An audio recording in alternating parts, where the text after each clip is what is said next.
All right, guys, welcome back to The Ride. This is your host, Zach Quezada. Today's convo is with Coach JJ Arminio from Auburn University. Now, this conversation definitely hits close to home as both myself and Coach Arminio played for the program during our time at Auburn.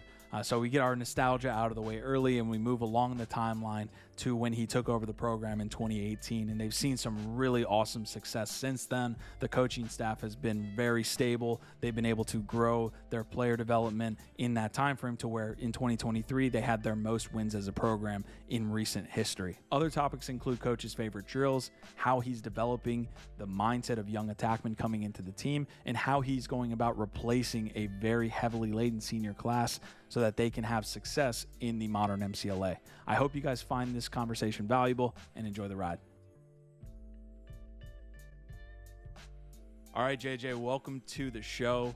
Excited to be sitting with you. This one hits close to home, man. I'm a former Auburn player. I want to start off the show by saying a hearty War Eagle there. Happy to be sitting with you, man, and talking Auburn Lacrosse and all things you're kind of building. So excited to be sitting here with you. What's going on? Yeah, man, War Eagle. Thanks for having me on, Zach. It's fun to connect with alumni, and it's funny, just kind of out of the woodworks where you start to hear from guys and what they're doing, and obviously we have a long lineage of alumni dating back to the early '80s. So it's always fun to kind of connect with guys that played for the same reasons that I did, and continue to love the sport and give back in different ways. Yeah, we were talking before the show, too, that we kind of came and went to Auburn about the same time. You graduated in 2009, and I had just gotten there, so we kind of just missed each other. I'm excited to talk about your experience just playing for the Tigers and just, playing MCLA ball, man. Obviously, haven't done that myself. So big shout out to Britt, by the way, Coach Short, who's on your staff as a defensive coordinator. He was my teammate back then, and it's been more than 10 years since we've seen each other and played together, but it's awesome that he was able to set this up, and I'm sure he's doing a great job on your staff. Yeah, we've been really happy with Britain, obviously, and I think we'll get into it later, but we looked at needing to build our staff a little bit more and have some consistency there, as we wanted to try and grow this thing. And so Britain kind of jumped off the page with all his success up in North Carolina and at Weddington High School, and so we've been fortunate to have him down here, and he's taking the bull by the horns for sure. The guys love playing for him. All right, I'm going to hold your feet to the fire on this first question. What's going to happen with Hank Brown this weekend? We're seeing Hank's first start against a quality opponent, I would say. We went through all of that with Peyton. Like, what's going to happen with Hank this weekend when we play Arkansas? I'll say this. I've gotten to know Hank a little bit just through my day job and working NIL, and the kid is cool as the other side of the pillow. Mature way beyond his years. All the reports you hear from my buddies on the football staff is just that, he's a leader, acts like a fifth-year senior. The moment's really not going to be too big for him, I don't think. So I'm excited. He definitely doesn't have the wheels like Peyton did, but I think he's got an arm and he can spin it. And he made some really good decisions last weekend. So we'll see. It's all positivity down here for sure. Yeah, we have 3 tough games in a row, so we'll see how that goes, man. I'll definitely ping you on the other side of those 3 weeks and see how we did. But yeah, on the previous 2 episodes, I had Mike Morgan and I also had a couple other guys come through in the local area. NIL came up. This move towards I think full-time Division I scholarships are making their way. There's like a max cap that you can get to now. The numbers are escaping me right now, but you obviously, when in our conversation before we press live, you were talking how you work in the NIL business here at Auburn, and so I think that's a great insight. I mean, you obviously don't do that with the lacrosse team. That would be great. We could get some awesome players, but just your insight into just working with NIL at Auburn University, I'm just interested in that kind of how you see it play out in the lacrosse world, as well as just your experience doing it for the football team, I'm sure, and some other sports. Yeah, I mean, we handle all the sports. So, I work for On to Victory, which is Auburn's NIL collective. It's essentially, we fundraise, our fans donate money, and then we're able to enter into NIL agreements with our student athletes. basically promoting them either with other businesses that want to interact with them, or we bring them back to the fan base and give our fans some exclusive content and opportunities to work with them. So I've been doing that basically since it kind of started. It's been 2 years now. My original role was working with the student athletes, making sure that they were compliant in their agreements, and just keeping them NCAA compliant. And then I've kind of transitioned a little bit into working into the fundraising event space and doing that. And so, but I still work with the athletes quite a bit. To answer your question about lacrosse, obviously my guys have always given me kind of grief about it, wondering where their NIL money is. And I have to remind them they could have gotten NIL money before NIL was a thing. Like the MCLA, that's true. Not checking if you were making $1 or not. So, they could have been going out and hustling long before this. But, with revenue share kind of coming down the pipeline, honestly, I think it's going to affect sports like lacrosse more than people think. Like with the roster sizes increasing, that doesn't necessarily mean that the money's going to be there to be able to supply those full scholarships. So, people are going to be, or schools are going to be looking at, all right, where does our money need to go? How much can we allocate to these, quote unquote Olympic sports? And truthfully, you may see some sports kind of get the axe. Unfortunately, it's just kind of going to be a negative side effect of what NIL and revenue sharing has become. How much of the funding that you guys put out, I know you can't talk specific dollar amounts, but from a percentage standpoint, is there a certain amount that goes to football and then a very small amount that goes to the rest of the sports and things like that? How does that work at a big university like Auburn? We don't have specific percentages that we give. As it's no secret, football's king down here in the South. So, they supply the money for these other sports to operate. The money that they bring in year after year allows all our other sports to compete. They get their due for sure, but I think we've been very successful as a collective to work with all our student athletes, and that's our goal. And we're on record saying we want to, in the time that a student athlete begins their career at Auburn and finishes their career at Auburn, enter into at least one contract with us. And that's all sports: equestrian, tennis, soccer, all of them. When do we see an SEC school add men's lacrosse? You won't. Ever? I mean, like I said, I think schools are going to start dwindling down the number of sports that they host rather than adding them. Well, that's a tough one that I don't want to dive down. Let's earlier in the episode, we talked about how we were kind of passing each other as you were graduating and I was coming to Auburn. Obviously, having that experience is great. I had a great experience being a Tiger and playing for Auburn on the lacrosse program. But one thing we couldn't do while I was there, and I'm pretty sure we haven't done until last year, but correct me if I'm wrong, is beat Georgia. And I saw that you guys had beaten Georgia last year, and that was just big pats on the back, big flowers to you guys. How do you do it? How'd you get over the Georgia hump? And then I want to lean into Georgia Tech because their program has been fantastic. You coached there for a little while, but how'd you get over the Georgia hump? That was a game for the ages. Let me tell you, we're talking, Noah's Ark type rain. It was the Friday before spring break, so obviously a ton of distractions there. It rained so hard and lightning. We had a lightning delay. It almost got to the point where we almost canceled the game just because the weather wasn't going to let up. We went down early, and the boys just kept fighting. Our goalie, Craig Morgan, had one of the best games I've ever seen out of him. Stopped everything. And so, that kind of carried us along with the defense pretty much all season. We got over the hump. We did technically beat them in 2021. Okay. That was like the shortened, nobody was really approved to play. and so we got a couple games in that season, so we beat them then. But yeah, other than that, they've really had our number. I think it speaks a lot to just the high school level of lacrosse in the state of Georgia. That's where they get a lot of their players, and then um, it was a good battle, and I expect nothing less. Coach Holland and I are good buddies, and we talk often, and so it's a good rivalry for sure. Obviously, they've been on the winning end more recently than we have, but um, it's one of those games where it's going to be a fight every time we play.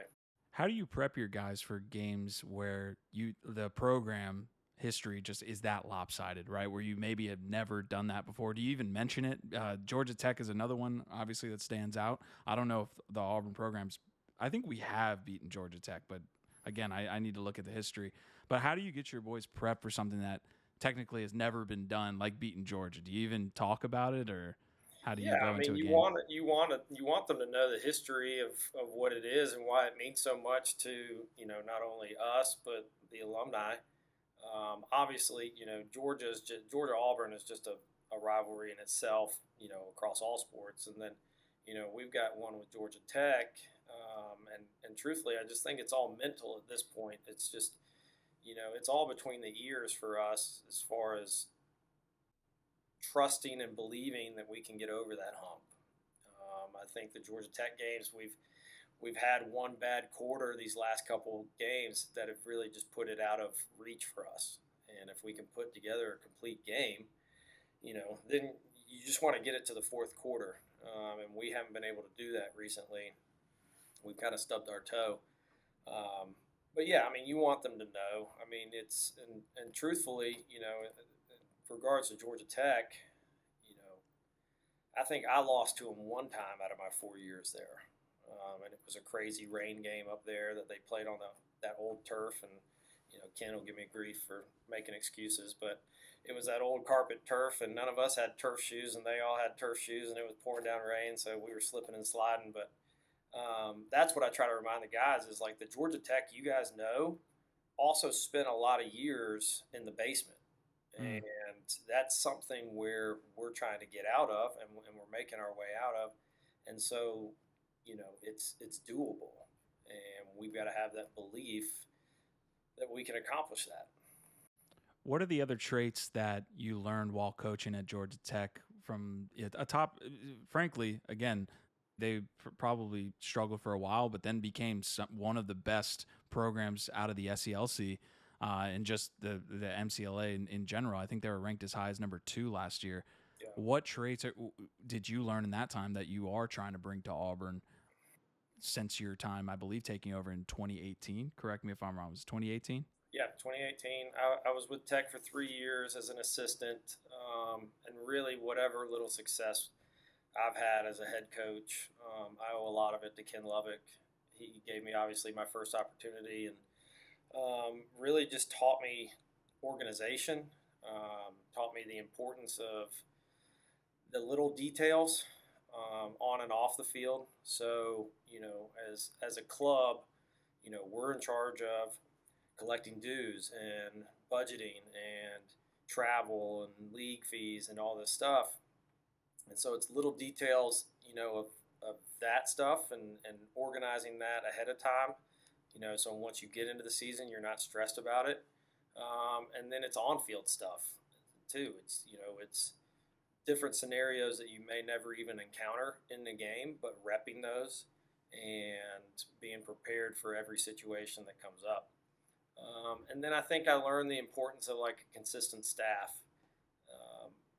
As we look to kind of grow this thing, the first couple years I was here, I had a different assistant group every time. And that was just because we didn't really have any other adults living in Auburn. So these were always fifth-year guys that were out of eligibility, but wanted to stay involved with the program. And so when we looked at, what are the other teams doing that are consistently winning, we kind of picked up on that they have consistent staffs. They have the assistants coming back year after year after year. And like that same group at Tech, for the most part with Ken, EJ, and Matt, are still together. And then, they've got guys that kind of come and go and hold down different roles for them. But, those three have been together. And so, we're going on year 3 really with the same staff that we've had. And, we saw 2 years ago we finished the season ranked 25. Last year we finished the season ranked number 20.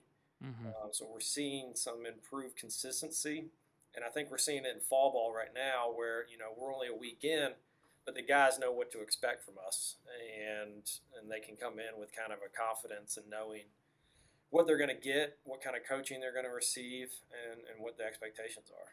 What are you looking to accomplish in fall ball when you're this far away from the main season?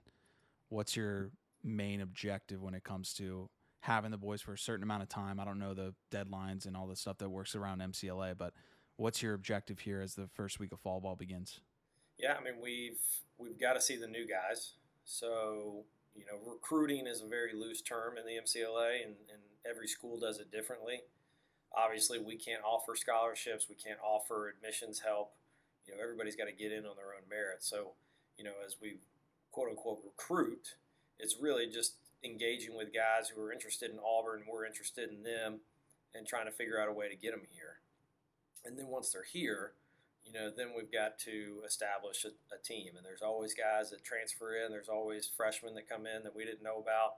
There's always guys that have been here for 2 years and said they were burned out, but then after a 2-year hiatus, they're ready to play again. And so fall ball for us, we do a little bit differently. A lot of teams do a 2-day, 3-day tryout. We do a 3-week tryout. So that's 6 practices because we're only going 2 days a week. But for us, I feel like that gives us a good look at what you're getting out of the guy. Anybody can stink for 2 days, and anybody can look good for 2 days. So we really want to try and get a better idea of the player and the person that we're getting within those first 3 weeks.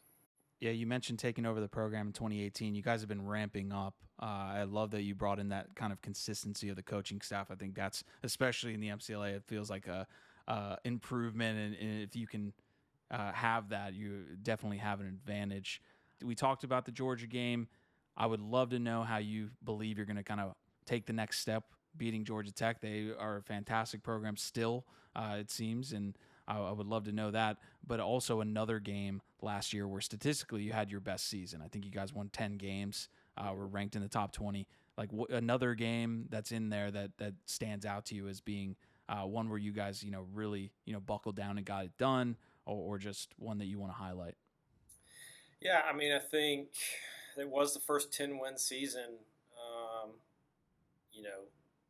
in a long time, which is great. And we've been knocking on the door for that. In regards to Georgia Tech, like I said, it's all between the years at this point. We've got to get the guys believing. They don't have better athletes than we do.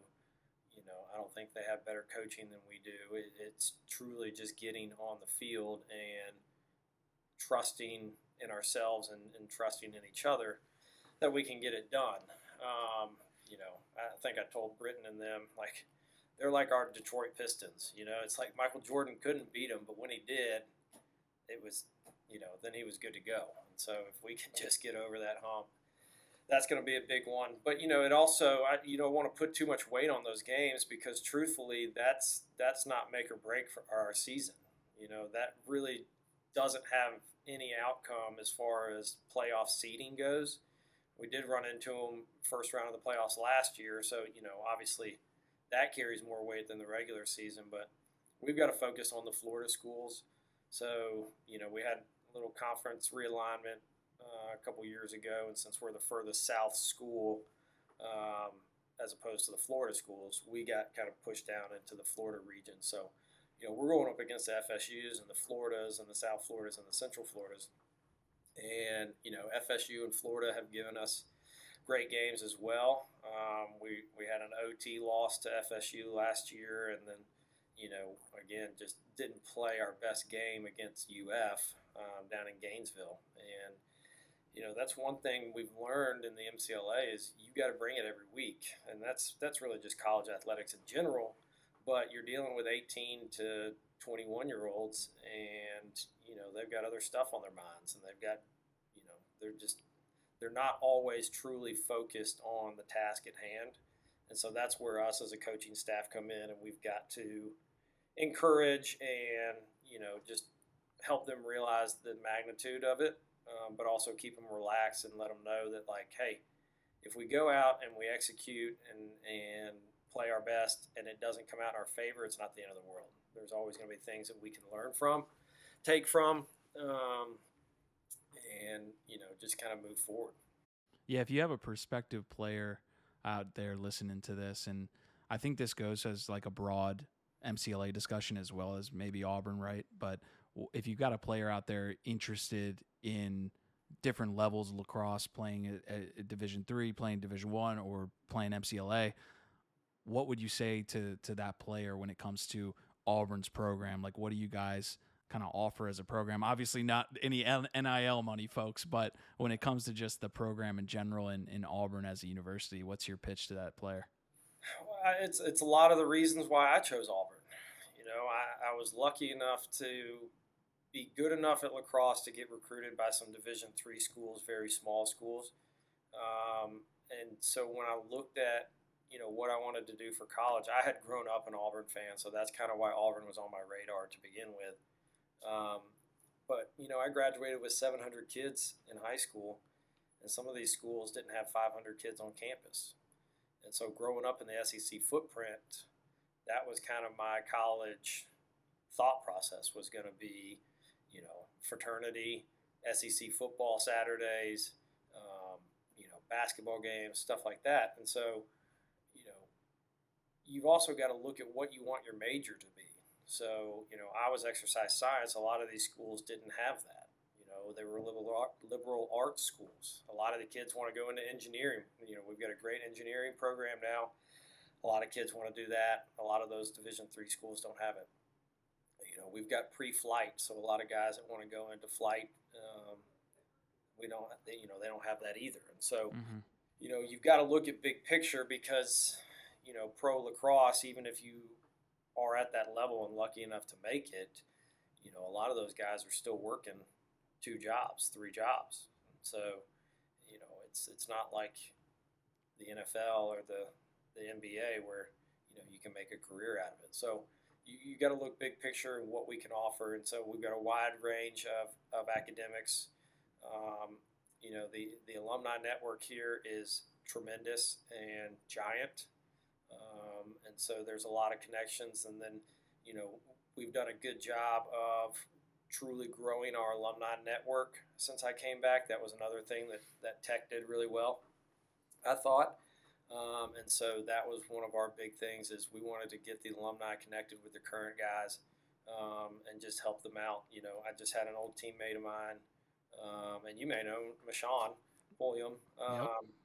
Shout out Michon. He calls me every fall and is like, hey, I got these internships setting up for the summer. Any of you guys need them? That's awesome. Because he knows, all right, I'm going to get an Auburn man who plays lacrosse.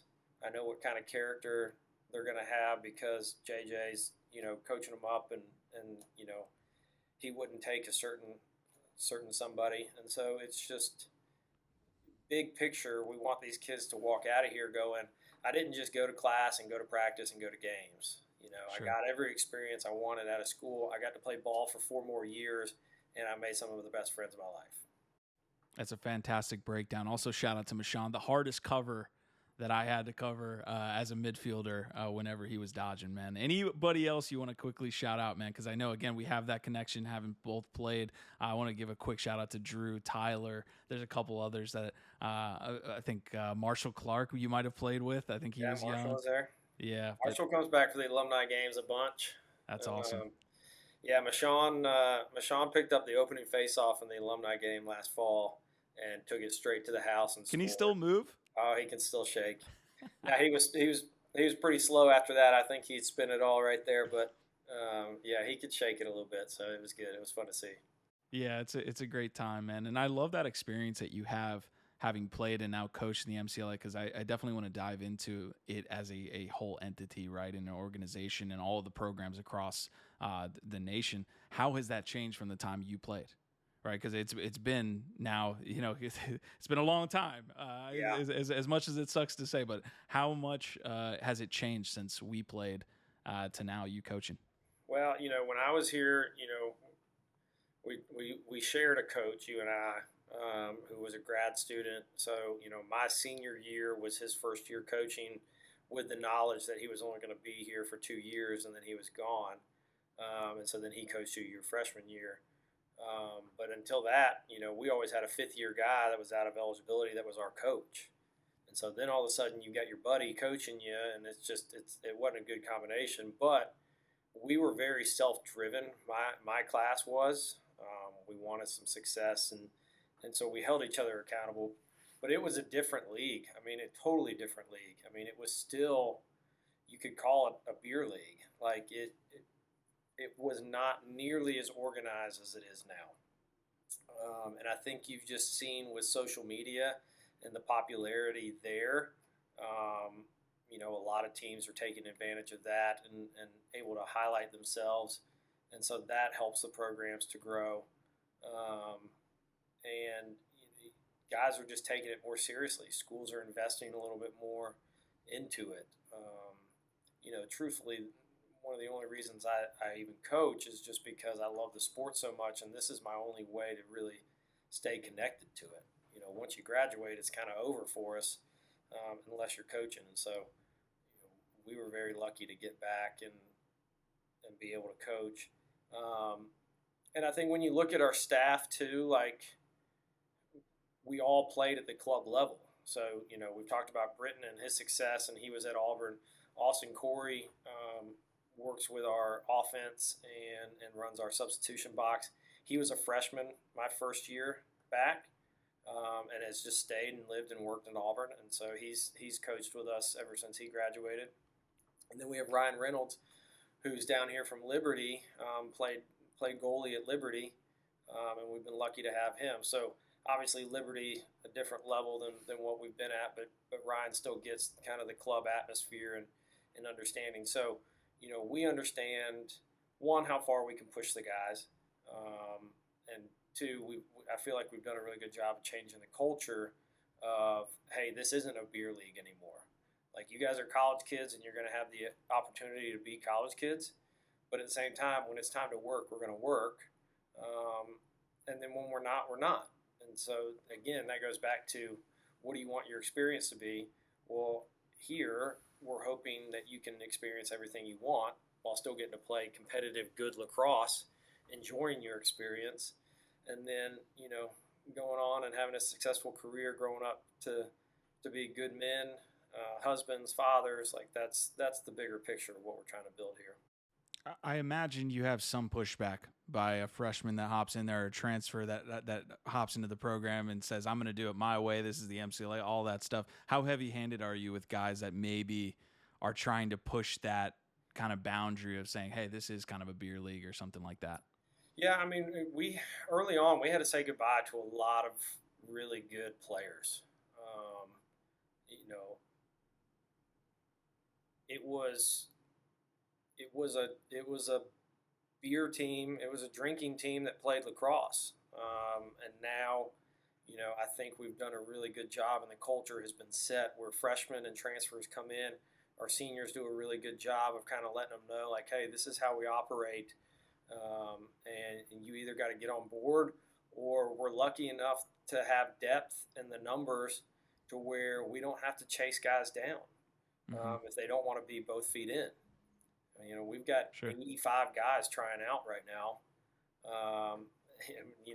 Max, I can take 55, but even that's too much. So, we're going to dwindle that number down to 45, 50. 85 tryouts? How many of them can't catch? So there's a good amount, that you can say, hey, day one, we're not going to be able to keep you.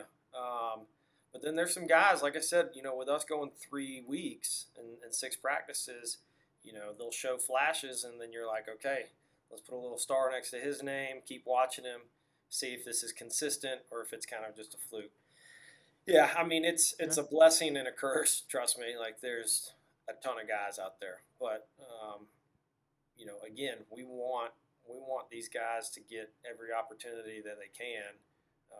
But it's just a numbers game at this point. I mean, we can't take everybody. So 85 is fantastic, man. Like the interest level of playing on that team. That's awesome to see. What would you like to say to maybe some alumni that don't know what the needs are for the program? Like how can alumni support what's going on? And I say this for Auburn. Obviously, I'm biased, but I'm sure there's other guys listening to this that maybe played at their university. And like, what would you need from them, or what would you like to say to them?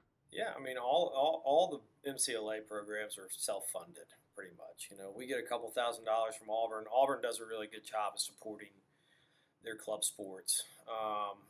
We get a decent amount of money from them. They just built a $20 million facility for club sports and intramurals, so it's all turf. Our lines are sewn into the turf. We got permanent scoreboards, shot clocks. Like we have one of the best facilities in the country, Better than let the alone in dirt the field we SELC. played on. Yeah, well, yeah, exactly. Like my senior year, I literally played on a dump. It was off campus. It was an old city dump that they filled in with dirt and put grass on, and that's where we played. And so we've come a long way. But the guys pay about $2,000 each for dues now, and so Wow. we're having to cover equipment, travel expenses. We've got league fees. We have to pay for refs. And so, each kid's paying about $2,000 out of pocket. So, you hate to say, hey, alumni, we need money, but, obviously that's the most tangible way they can help. But as we kind of touched on earlier, like, we're looking big picture for these guys too. And, if you've got an internship or you've got a job, like, reach out to your coach and understand that, depending on where your program is, a lot of guys that are playing for the team that you played for, you're going to have a lot of pride and passion, and hopefully, you'll have a lot in common with them as far as being comfortable bringing them into your company or whatever, and kind of knowing what you're going to get. Because again, we're trying to grow these kids into good citizens, great husbands, great fathers. Like big picture, we want to set that example. Our staff does. And then help them any way we can. Yeah, this has been a fantastic discussion. We're about 30 minutes into the episode, so I definitely want to hop in between the lines. Do you have an alumni weekend plan, though? Yeah, so November 1st and 2nd, Okay. that's when we host Vanderbilt. Um, the best way we've been able to do it is we've collected some emails, but emails and phone numbers change so much. So, just follow all our social media stuff. We get it all up on there. Instagram is probably the best way to find it, but we put out all our schedule and stuff. So we just had a team back out on us. We were going to do a scrimmage Friday night, let the alumni watch for those that can make it. So we're scrambling, trying to find somebody for that. Then we'll have a tailgate on Saturday before the game on campus where everybody can kind of meet and just hang out. And then Sunday morning we'll show up on the field and duke it out, old guys versus new guys. And Oh, the old guys are going to be hung over, though. Come on now. everybody is. It's not pretty lacrosse, let's put it that way, but it's a good time again for those guys to meet and just kind of enjoy some fellowship. And then the alumni, as we like to remind them, we have to go to work on Monday. We don't need any broken bones or torn hamstrings or anything like that. So it's just a good time again to reconnect and let those guys kind of learn and hear the history of it, because there is a lot of pride in Auburn lacrosse, and there was a lot of success, 20 years, 25 years ago. 100%. And so we want those guys to hear about it and let our alumni have confidence that these guys are doing the right things and they're going to bring it back for them. Yeah, I don't really think it's a stretch to say I probably wouldn't have gone to Auburn if I hadn't seen that y'all had a legit program going on. Because I was interested in lacrosse. I had the same story. I was getting recruited, and to see the success you guys had, I said, well, I'm gonna be playing some level of ball here if going to Auburn. So that influenced my decision. So it's really awesome, man. I don't want to reminisce too much. I know everybody here listening didn't go to Auburn, didn't play for the program, but yeah, big shout out to those that I even left out, man. Like all the teammates that I had during Yeah, those too many to times. count. I'm gonna think of some names for the end of the show, but anyways, you were an attackman, I believe, Yep. at Auburn. Give me that background, man. Like, what made you a great player? What are things that you look for in attackmen or offensive players these days? I know you got Ryan and Britt that run the coordinator positions for the team, but I'm interested in your thoughts on this. Well, I don't know that I was a great player. As I tell guys, and this just goes back to buying in and like team first and what we're trying to sell to these guys. Like I was an attackman, not because I was outstanding at it, just because honestly I was probably one of the slower guys. But I could get quick short burst, but I was not running up and down the field. And I got to Auburn, and there were 3 sophomores ahead of me that were just really good, and so I just had to buy in and understand that maybe my time would come my senior year, and so I ran midfield, and I wasn't comfortable with it, but I worked hard at it, and that's what the team needed. And when I got my opportunities, I tried to take advantage of them. Other than that, I was supporting my guys. And so I try to explain that to everybody, because obviously everybody that comes in, they want to play day one, and they want to play every time and every minute. And guys have to understand that sometimes you got to put in your time and you've got to work hard. We are definitely not a seniority plays type of team. The best are going to play, and so if you're a senior and a freshman comes in and is playing better than you, then we're going to give the nod to the freshman, because I think that's been the consistent message is we're going to put the best team on the field and we all want to win. And so, I obviously have an offensive background. That's been one of the harder things as a coach, as a head coach anyways, of trying to learn the defensive side of things, just so I can help out on both sides of the ball and have educated conversations with Britton and Ryan. Obviously they know way more than I do on that side of the ball, and more times than not I'm taking their advice, but it's nice to be able to have conversations with them and feel like we're all talking on the same page. As far as the type of athletes we're looking for, the game now is so fast. I mean, with the shot clock, and the MCLA is going to adopt the NCAA rule in 2 years, not this new year. Where the shot clock resets on offense is going to go down to 60. So, change of possession, it starts at 80. Mm-hmm. Get down on offense, hit the goalie or whatever, it's going to go down to 60. So that speeds it up even more. So we need guys that can really run 2 ways, be fast, make quick decisions. We're looking for, we're very much, we call it we ball over me ball. So we ball, you're making a move, drawing the slide, moving the ball.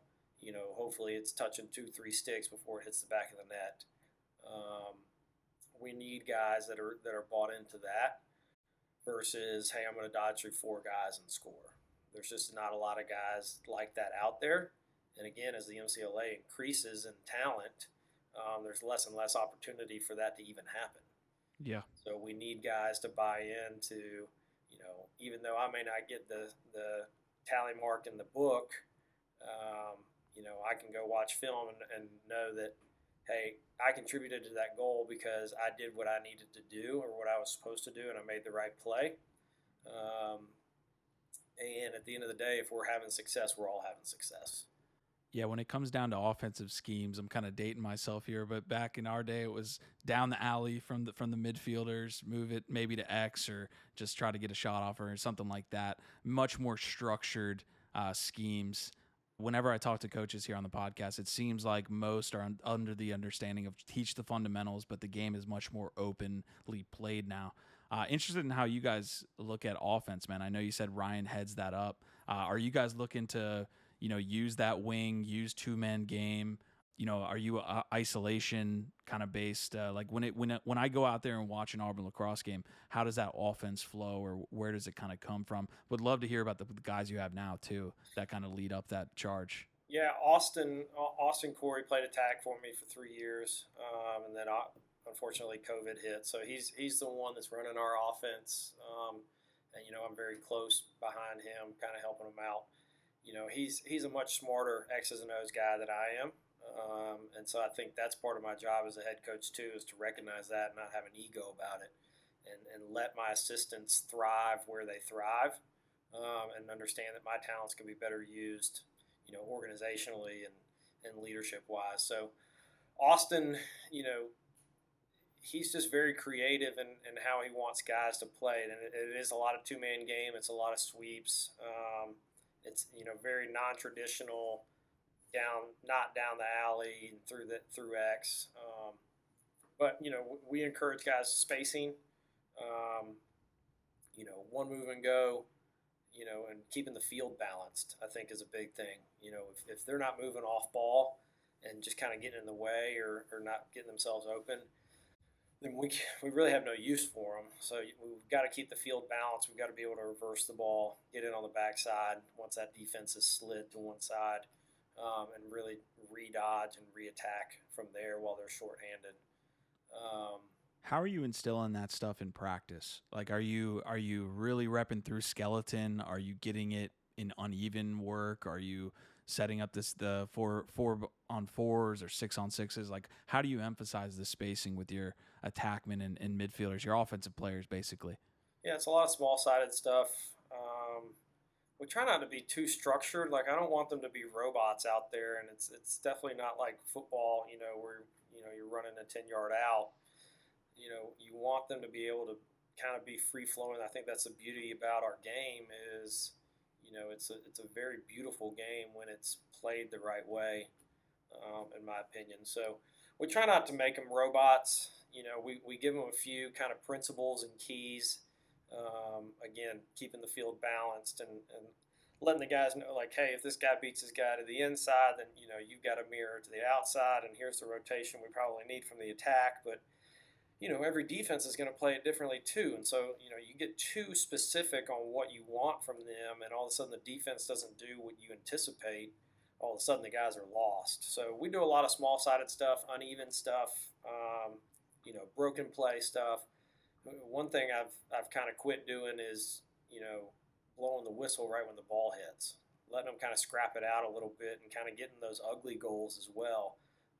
Because obviously in the game, you drop a pass, like you got to go get it again. With no whistle kind of stopping the play. So, we'll do 4-on-4 stuff. We really I think are going to make a concerted effort to rep sixes a little bit more, live sixes, full field stuff, transitions. Why is that? I think we just got kind of away from it last year.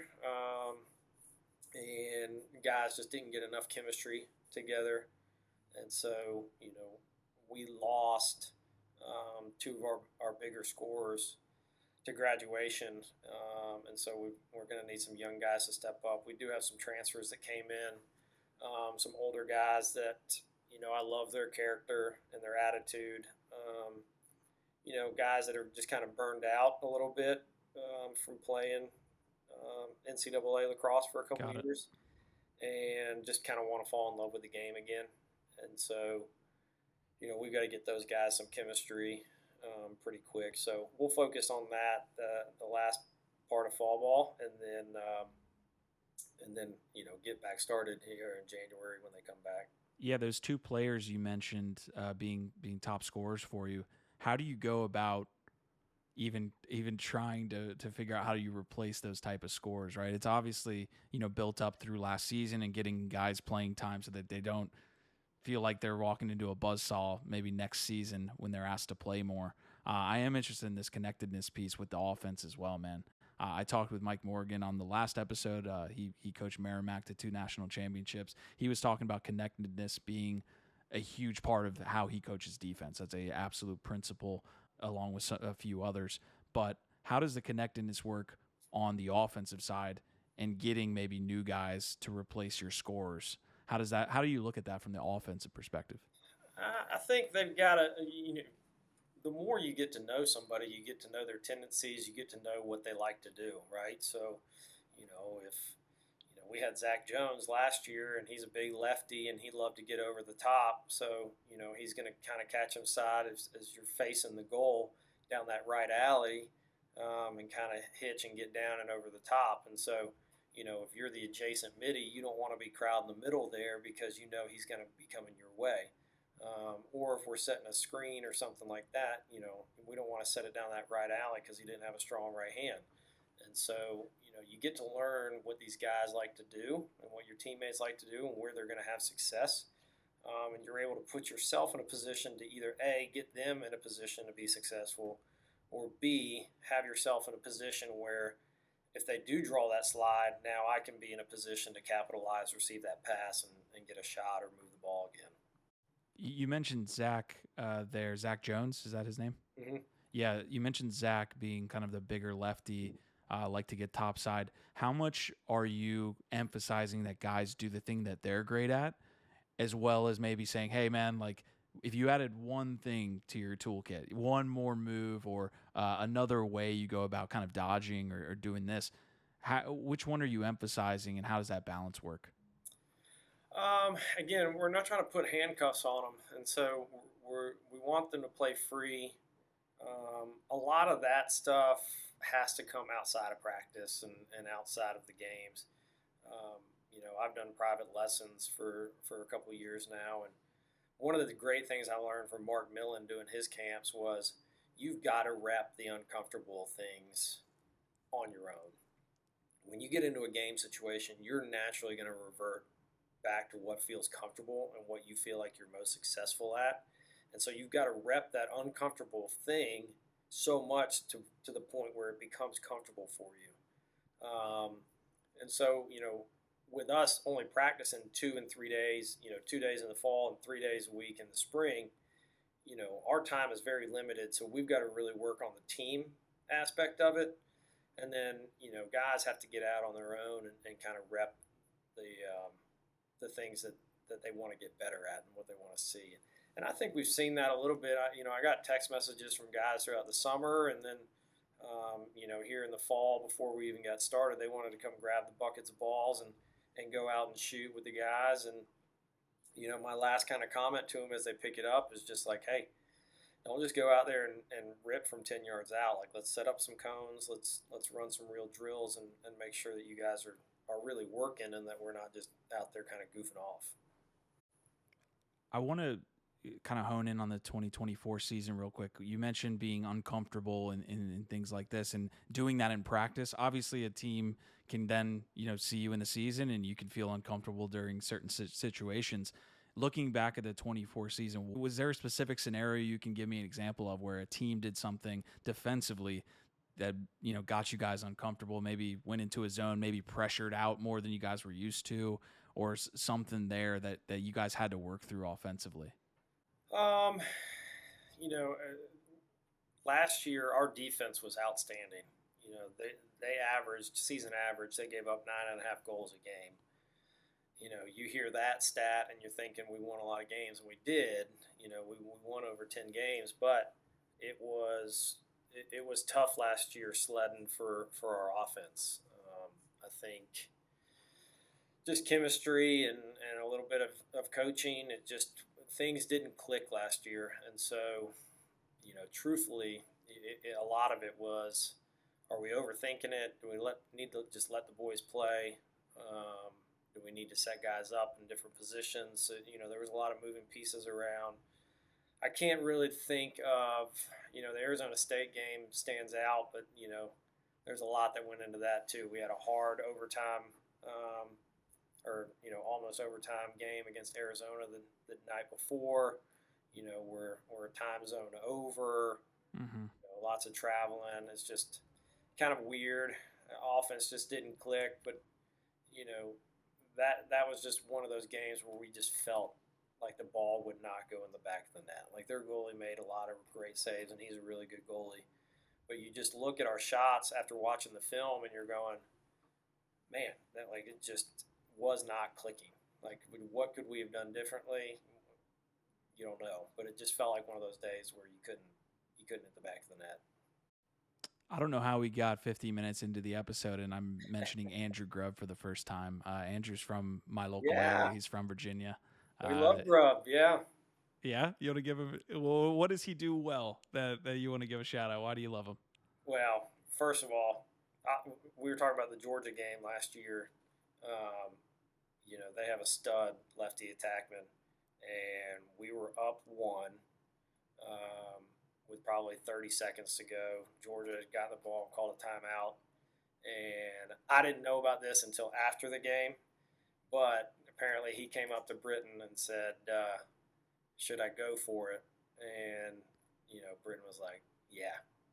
And so what he was talking about was just kind of that blind kind of wrap the gate, and sure enough, the kid just kind of started going down below GLE. I think I saw it. A little hesitation, and he just threw it. It's a can opener, I think. Yeah, and it was beautiful. And so, me, I'm not a big risk taker, so I would have probably said, hey, let's just play good base defense. Like, let's just, play with what we know. But, man, he brings a ton of energy, honestly, every day. He's always got a smile on his face. And, something that is not needed by any means, and I've told him this, but it's very much appreciated, is he comes up to all the coaches after every practice and just gives us little knuckles and says thank you. And, it just, again, it's not needed. We do this because we love it. But it kind of reminds you, too, of just like why we're doing it. And he's a really good kid. We love having him. Big love to Grubb there. That's awesome. He actually played at the local rival high school. And you know what? I talked to Mike Morgan, on the last episode. He's a defensive mind, and he played in around that same time that we did, maybe a little bit before. But I think your lack of risk-taking or thought process around defense and kind of playing position comes from when we played. Yeah. Because I really do think we were in an era. I remember Mike Mutzel, who I think you might know being from that area. He used to talk to coaches, and they would tell him, hey, the best check is no check. It's all about positioning. You know what I mean? And play with your feet. Yes, and I it's crazy seeing kids like Grubb these days because it feels like we're going back to those 80s years where guys are like throwing takeaway checks, man. And I think that's why Britton and Ryan are so good for this team too. Is just they're only 5 years younger than me, but they bring a youthful energy and like excitement to the program where they want to play fast and they want to be the attackers on defense and they want to run transition. And I think it's just a more exciting way to play lacrosse. And so I think that's good for us as a staff and a team because, I can be seen as the old guy, get off my lawn, let's play conservative. But I've given them the role to kind of play the defense that they want to play and that they're comfortable with, and they love getting after it. So it fits all their personalities for sure. JJ, this has been a great conversation, man. I'm going to have you here for about another 5 more minutes. Maybe you kind of squeeze out some last questions. Yeah. You mentioned maybe this last season. Your staff kind of looking at the team and saying, hey, we have a defense that's holding, 10 goals a game average. The offense is kind of working their way through it. How do you approach kind of that in-game strategy when you do have that makeup, right? Are you slowing the game down a little bit, saying, hey, we're going to play possession? Are you kind of speeding it up just to get your guys more comfortable? How do you, knowing that dynamic, do you approach the game any different strategically? I think it's game to game. When we watch film and we're trying to just game plan for who we've got, do they have a really potent offense where we want to keep the ball out of their hand as much as possible? Can we exploit some transition where we feel like we can get early offense on them? Do we need to play in settled 6v6? Do we feel like we can beat them in the settled game? So it kind of comes game by game, and then everything's kind of out the window right now. Like I said, we've had to replace some pieces. We got new guys in that we're trying to figure out. So, I'd be lying if I said we got it all figured out. We know how we're going to attack everybody. Like, we got no idea. But the beautiful part is we've got a lot of weapons, I think, and new toys to play with. And so it's going to be exciting to see those guys kind of develop together and kind of develop their own identity as an offense. Ken Lubbock really built that Georgia Tech program up to be a fantastic just light for a lot of other programs to kind of point to and say, hey, we want to be like that. As far as X's and O's and inside the lines, is there anything that stuck out to you, which he kind of, imparted on you when it came to the like inside the lines lacrosse stuff? Well, he was on the defensive side, and that was kind of wasn't that long ago again, but it was kind of in an era where you could slow the ball down and you could take the air out of the ball. We had some really great defenses there. And then, I was lucky to come on with some really talented guys, but, you talk to EJ Freeman, who's the associate head coach there now and the offensive coordinator, who I think is one of the brilliant minds of lacrosse as well. You talk to him and his pains and his scars that he has from those years of winning, games 4-5. And, he was just like, we were just holding on for dear life, scoring enough goals and then, running the ball out as much as we can. You can't really do that now with the shot clock. And Thank God. It makes the game more fun for sure. As a coach, I'm stressful. You can tell, like, I used to have a whole head of hair here, but it's, he taught me a lot on field for sure, but I'm telling you, I learned so much from him as a head coach and just what is needed, because he gave us a lot of responsibility, and so I was able to learn a lot of just kind of the ins and outs of what a club team needs to be successful. And we've got two different types of students for sure, and so some things that work for Tech will not work here at Auburn, and vice versa. And so we've got to take what we can from that program for sure. But as I try to remind the guys too, like, we're not Georgia Tech, we are Auburn, and we're going to coach you guys, and we're going to play to our standard, and eventually it's going to click, and we'll get over that hump. Man, I had so much PTSD from you talking about a game ending 3-4 or 5-6. I mean, the young guys don't really know this at all because it's been so long, but there used to be a horn that when the ball went out of bounds, you could literally stop play and sub everyone on and then sub everybody off. Oh my God, what a horrible fan experience that probably was. I know. The game used to be really slow, but I'm glad it's a lot more exciting to watch now for sure. That's awesome, man. All right, so we're up to the end of the episode. I do have some quick, we'll see how it develops. They're called overtime questions that I ask pretty much every guest. So there's 30 seconds left in the game. You're down by 1. You've got the ball. You just called a timeout. What's the thing you're telling your offensive coordinator or your players? I know you said you let your coordinators coach, right? But what's the conversation on the sideline? 30 seconds left to tie it up. It's funny. This brings me back to an exact scenario against Arizona. We actually had a pretty decent lead. We gave it up. We had kind of a weird BS call, but we got a 3-minute non-releasable on a guy. Again, I don't agree with it, but it is what it is. It's a tie game. We're down a man with probably 30 seconds to go. And so, I'm telling my guys, kill it. Let's get to overtime and see what we can do there. They came out and doubled, and my guy split the double and scored, and he came running over to me, and he's like, it was wide open. I didn't know what to do. And I was like, no, you did good. Like, just, I'm proud of you. Yeah. No. Yes. Yes, exactly. But yeah, I think, we would probably set an off ball and an on ball screen somewhere. If the guy can get open on the on ball screen, great, take it. If they slide to you, hopefully that off ball screen that's kind of mirroring the on ball is there, and maybe that's a look, and maybe have a guy sneak around from X to give us. Are you putting it in your guy's hands right away, or are you having him kind of off ball getting ready to catch something? When I say guy, I mean the guy. Yeah. I could see it go both ways. Honestly, it would kind of just be determined on how the game went. You know, are they putting their best pull on him? Has he had a good game against him? Or is he kind of a guy where we need to maybe start it with in his hands and come set an on-ball pick? It would kind of just depend on how the game went. Okay. Last question. Favorite drill and why? I don't know that I have a favorite drill. I have a favorite type of drill. I love up and down drills. Like, there's nothing worse, even as a coach, getting them on the sideline, blowing the whistle and saying, run. We really try to capture our conditioning in our drills.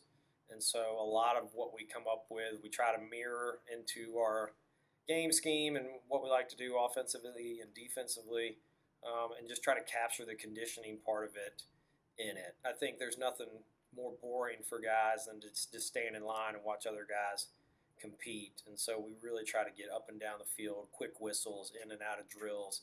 You know, I try to have a practice plan where we can easily transition from play to play and go. And so I think it just keeps the guys more energized and focused, truthfully. All right, JJ, this has been a great discussion, man. I'm super energized by this discussion, man. It's crazy how time flies, but being able to talk to the head coach of Auburn Lacrosse and where you're taking the program is awesome, man. So thanks again, Coach Arminio, for joining the ride. Yeah, man, I appreciate it. Like I said, always fun to talk with alumni. You know, I definitely have the title of head coach, but it is absolutely a team effort and what we're trying to do, not only with my coaching staff, but with the guys. You know, they all have to buy in, and they're the ones that got to do the work. So, you know, we're growing, we're getting there. I think day by day, and you know, exciting stuff coming from us, I think. Love it, man. War Eagle. War Eagle, brother.